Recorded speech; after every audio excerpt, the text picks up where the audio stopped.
नमस्कार दोस्तों, SB news India के डिजिटल पैनल आपके अपने Facebook page, YouTube channel Amrish Baliyan पर आप सबका हार्दिक स्वागत है, अभिनंदन है। उत्तर प्रदेश में योगी सरकार एक बार फिर से अस्तित्व में आई है। 10 तारीख को हुई मतगणना में योगी सरकार पूर्ण बहुमत के साथ फिर से उत्तर प्रदेश की सरकार में वापस आए हैं मुख्यमंत्री योगी आदित्यनाथ, और इस सरकार से अब लोगों की अपेक्षा काफ़ी बढ़ गई है। आम जनता के साथ साथ में उद्योगपतियों की निगाहें भी योगी सरकार की तरफ लगी है। हमारे साथ इस वक्त चर्चा के लिए मौजूद हैं मुजफ्फरनगर आई चैप्टर के चेयरमैन विपुल भटनागर जी। विपुल जी, योगी सरकार से इस बार आपकी क्या क्या अपेक्षा है? इंडस्ट्री को बहुत ज़्यादा अपेक्षाएं या आवश्यकता नहीं होती, सिर्फ एक माहौल की आवश्यकता सबसे ज़्यादा होती। इंफ्रास्ट्रक्चर और माहौल, पिछले 5 सालों में जो माहौल मिला, उस माहौल ने यहाँ से पलायन करते हुए उद्योगों को रोका और नए उद्योगों को भी यहाँ लाने के लिए एक खुशहाल माहौल था तो वो आए, और जिन लोगों के उद्योग थे उसे एक्सपेंड भी करे। इंफ्रास्ट्रक्चर और उद्योग के लिए माहौल, वो दोनों चीज़ उपयुक्त थी, तो इस वजह से उद्योग फले फूले। हालांकि कोविड का कार्यकाल रहा, 2 साल बहुत दिक्कत में रहे उद्योग के लिए, पर लॉ एंड ऑर्डर एक ऐसी चीज़ थी कि जिसने हमें ज़िंदा रखा। और इंफ्रास्ट्रक्चर हालांकि बहुत मजबूत हुआ है, पर अभी भी एक जो हमारी अपेक्षाएं हैं कि इंफ्रास्ट्रक्चर हमें मिले, इंडस्ट्रियल एरिया नहीं है वो मिले, बिजली की मांग बात जो होती है उसकी उपलब्धता हालांकि 24 घंटे है, पर वो वन नेशन वन ग्रिड के उससे एक समान पूरे देश में बिजली का बिल हो। एक जो समस्या पर्यावरण के लिए उद्योग हमेशा चिंतित रहता है। हालांकि अगर पर्यावरण के बारे में बात करें तो उद्योग का कुल पर्यावरण में सिर्फ 40 से कम प्रतिशत है जो उद्योग का हिस्सा है।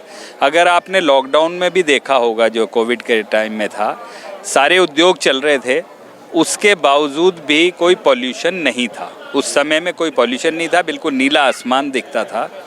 पर क्योंकि सबसे सॉफ्ट टारगेट उद्योग होता है, तो जब भी पॉल्यूशन की बात होती है तो एक ये कह के अपने सिरदर्दी हटा ली जाती है कि ये उद्योग ही पॉल्यूशन कर रहे हैं, जबकि ऐसा नहीं है। वास्तविकता में जो आम जीवन में ट्रैफिक है, जो लोगों का घरों का वो है, वो कहीं ज़्यादा है उससे भी, उद्योग से भी। पर उद्योग के लिए हम पर्यावरण के लिए सभी चिंतित हैं। एक और आदेश आया हुआ है जो कि 30/9 के बाद किसी भी फ्यूल से आप उद्योग नहीं चला पाएंगे, सिवाय पीएनजी या जो क्लीनर फ्यूल है उसमें बायोमास आता है। ना तो अभी यहाँ पे उपलब्धता है सीएनजी की, ना तो पाइपलाइन है, ना उपलब्धता है, ना ही कोई अल्टरनेट फ्यूल यहाँ उपलब्ध है। आप जब तक इंफ्रास्ट्रक्चर ना हो, अगर उपलब्धता भी हो जाती है तो उसे परिवर्तित करने के लिए और फ्यूल से पीएनजी पे परिवर्तित करने के लिए करोड़ों रुपए का इंफ्रास्ट्रक्चर लगाना पड़ेगा, और बहुत समय लगेगा। उस इंफ्रास्ट्रक्चर की भी उपलब्धता नहीं है। अगर मैं जनरेटर की बात करूं, एक 60 किलोवाट के 65 किलोवाट के जनरेटर को कन्वर्ट कराने के लिए सीएनजी में 4 से 5 लाख रुपए का खर्चा वर्तमान में है, और जिसकी भी अभी कोई टेस्टेड नहीं है वो टेक्नोलॉजी, और उपलब्धता भी नहीं है। तो मेरा सरकार से, हालांकि ये केंद्र सरकार का इसमें ज़्यादा हिस्सा है, पर सरकार के माध्यम से हम उसे चाहेंगे कि सरकार एक उपयुक्त नियम बनाए और उद्योग को समय दे कि वो उस समय में अपने आप को और उच्चीकरण कर सके। हमें उद्योग के लिए सिर्फ और सिर्फ इंफ्रास्ट्रक्चर और भय मुक्त वातावरण चाहिए, जो इस सरकार में हमें मिला। इसी वजह से शायद योगी जी पुनः बहुमत के साथ आए हैं, और हमें उम्मीद है कि उनके नेतृत्व में उद्योग भी बढ़ेगा, आमजन भी बढ़ेगा, गरीब का भी विकास होगा और उद्योगपति का भी विकास होगा। इस चुनाव से ठीक पहले आपके मतलब इकाई द्वारा एक मांग पत्र सभी राजनीतिक दलों के समक्ष रखा गया था, तो उस मांग पत्र में भी क्या भारतीय जनता पार्टी की ओर से कोई सकारात्मक रुख देखने के लिए मिला?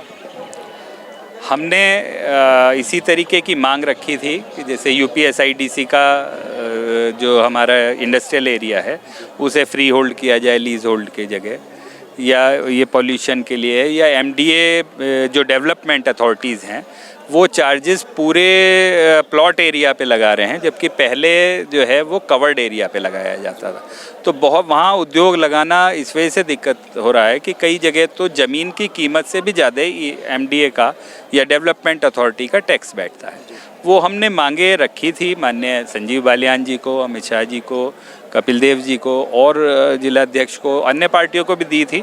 हमें उम्मीद है कि उन पे कार्रवाई होगी। हमें उन्होंने इसका आश्वासन भी दिया था और उम्मीद है इन 5 सालों में उद्योग के लिए सब समस्याओं का निराकरण भी होगा। निश्चित तौर पर यूपी की कानून व्यवस्था में सुधार हुआ, लेकिन एक दो वाक़ये ऐसे भी हुए कि यहाँ अधिकारियों की मनमानी देखने के लिए मिली।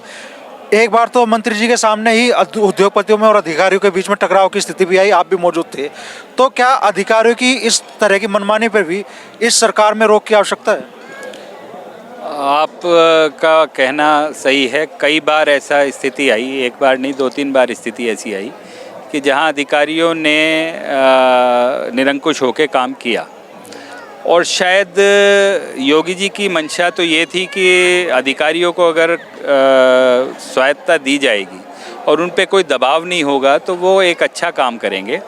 पर मुझे उम्मीद है कि इस बार वो उनकी भी एक चेक पॉइंट बनाया जाएगा कि वो अपने आप को सुप्रीम ना समझ के और एक सहयोगी के रूप में, एक साथी के रूप में, एक डेवलपमेंट करने के लिए उद्योग के साथ या आम जन के साथ कंधे से कंधा मिला के इस सरकार में काम करेंगे।